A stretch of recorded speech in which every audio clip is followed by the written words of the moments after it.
안녕하세요. ESG 한성 고민수 대표입니다. ESG 실무 강의 5번째 시간입니다. 오늘 주제는 아주 특별한데요. 바로 ESG 담당자가 발령받고 첫 주에 가장 먼저 해야 할 일입니다. 혹시 갑자기 ESG 부서로 발령받고 나서 도대체 내가 뭘 어디서부터 시작해야 하지? 싶어서 막막하셨던 적 없으신가요? 오늘 그 막막함을 자신감으로 싹 바꿔드리겠습니다. 발령 첫 주 여러분이 반드시 챙겨야 할 4가지 핵심 과제를 지금 바로 살펴보시죠. 자, 막막한 첫날을 어떻게 명확하게 바꿀 수 있을까요? 사실 많은 분들이 인수인계도 제대로 못 받고 선임도 없는 상황에서 혼자 ESG 업무를 맡아 끙끙대시곤 합니다.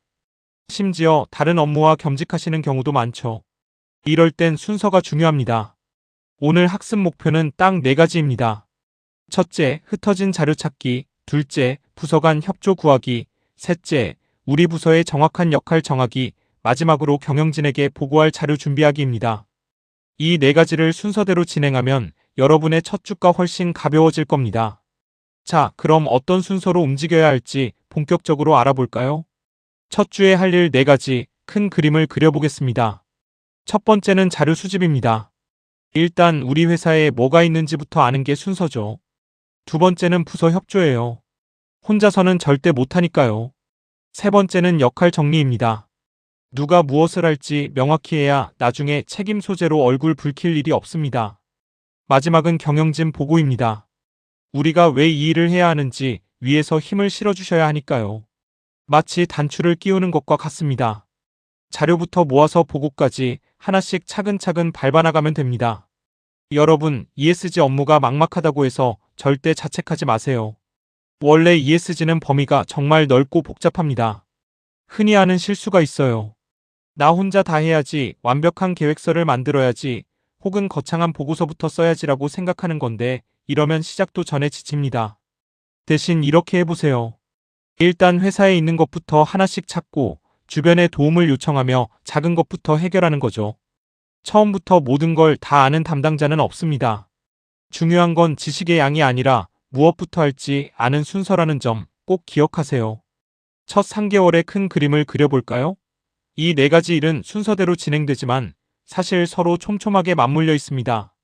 자료를 모으다 보면 협조할 부서가 보이고 그 부서들과 역할을 맞추다 보면 경영진에게 무엇을 보고해야 할지 명확해지거든요. 핵심은 이 과정을 통해 ESG 업무의 출발선에 서는 것입니다. 완벽함을 추구하지 마세요. 우리는 지금 시작을 목표로 하는 거니까요. 이 4가지만 끝나도 여러분은 이미 ESG 실무 전문가로서 당당히 첫 발을 떼신 겁니다. 첫 번째 단계, COLLCT 자료 수집입니다. 무작정 만들기 전에 회사 안에 이미 있는 자료부터 찾는 게 왜 중요할까요? 현황을 알아야 계획을 세울 수 있고 무엇보다 우리 회사에 의외로 많은 자료가 잠들어 있거든요. 괜히 처음부터 다 조사하면 시간 낭비, 인력 낭비가 심하죠. 자료 수집이 잘 되어야 나중에 보고서도 진단도 쉬워집니다. 그럼 대체 무엇을 모아야 할까요? 숫자 데이터는 물론이고 사내 규정, 매뉴얼, 각종 인증 기록 등 ESG 관련 문서라면 무엇이든 좋습니다. 일단 싹 다 모은다는 마음으로 시작해보세요. 자, 자료를 찾을 때도 체계가 필요합니다. 환경이 사회 S, 지배구조지로 나누면 훨씬 쉽죠. 환경 분야에선 전기나 연료 사용량, 폐기물 배출량 같은 데이터를 찾으세요. 사회 분야라면 임직원 현황, 안전보건 기록, 교육 내역이 핵심입니다. 지배구조 분야는 이사회 관련 규정이나 내부 감사 자료를 살펴보시면 됩니다. 이런 식으로 영역을 딱 나누면 이 부서에 이 자료가 있겠구나 하고 감이 바로 오실 거예요. 빠짐없이 챙겨야 나중에 다시 자료 찾으러 다니는 번거로움을 줄일 수 있습니다. 그런데 이 자료들이 다 어디에 있을까요? 네, 부서마다 뿔뿔이 흩어져 있습니다. 그래서 담당자는 자료가 어디 있는지 아는 게 능력이에요. 예를 들어 에너지 데이터는 환경안전팀에, 임직원 정보는 인사팀에, 비용이나 투자 관련은 재무팀에 있겠죠. 공급망 정보는 구매팀에, 정관이나 이사회 문서는 법무팀에 있습니다. 이 자료는 누가 들고 있겠구나 하는 매핑만 잘해둬도 자료 수집 속도가 2배는 빨라집니다. 여러분의 회사 조직도를 펴놓고 자료별 담당 부서를 먼저 연결해보세요. 자료를 다 모았다면 이제 한 곳에 정리해야겠죠. 실무 팁 하나 드리자면 거창한 프로그램 말고 엑셀 목록표 하나면 충분합니다. 자료명, 보관하고 있는 부서, 최신 업데이트 날짜를 정리해 보세요. 이때 중요한 건 자료가 없으면 미보유라고 과감히 적는 겁니다. 그게 바로 나중에 우리가 해야 할 향후 과제가 되거든요. 그리고 실물 서류든 파일이든 하나의 공유 폴더에 다 모으세요. 무엇이 있고 무엇이 없는지만 정리해도 이게 나중에 경영진 보고에 아주 훌륭한 뼈대가 됩니다. 자, 이제 두 번째 단계, COLLABORAT, 협조 구하기입니다.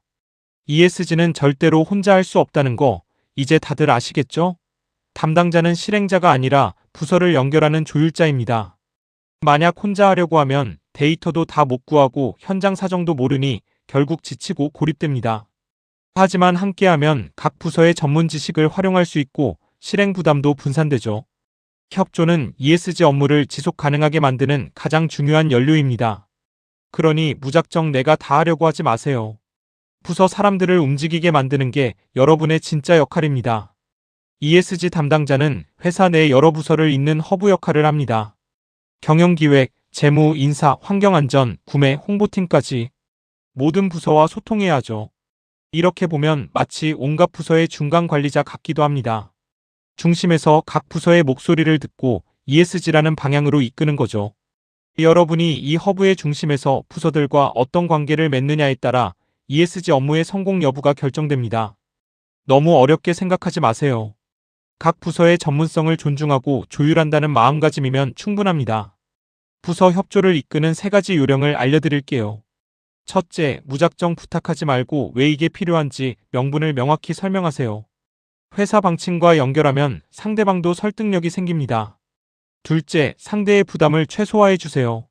이것 좀 주세요. 대신 양식과 기한을 딱 정해서 요청하는 겁니다.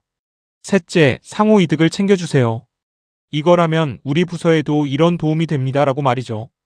주의할 점은 협조는 권한이 아니라 관계로 얻는다는 사실입니다.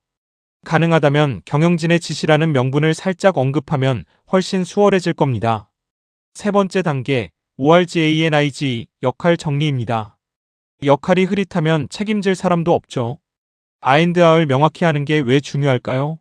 업무 누락이나 중복을 막고 무엇보다 나중에 협조 요청을 할 때 근거가 생기기 때문입니다. 여기서 R&R이란 ESG 총괄 담당자가 누구인지, 부서별 협력 담당은 누구인지, 결정권자는 누구인지를 정하는 거예요. 이게 있어야 누가 무엇을 할지 분명해지고 ESG가 회사 업무의 일부로 자연스럽게 스며들 수 있습니다. 자, 우리 회사는 누가 이 일을 전담할지 오늘 한번 고민해 보세요. 우리 회사 규모에 맞는 운영 형태는 뭘까요? 너무 복잡하게 생각하지 마세요. 처음엔 담당자 한 명이 겸직하는 것부터 시작해도 괜찮습니다. 소규모 기업이라면 오히려 이게 현실적이죠.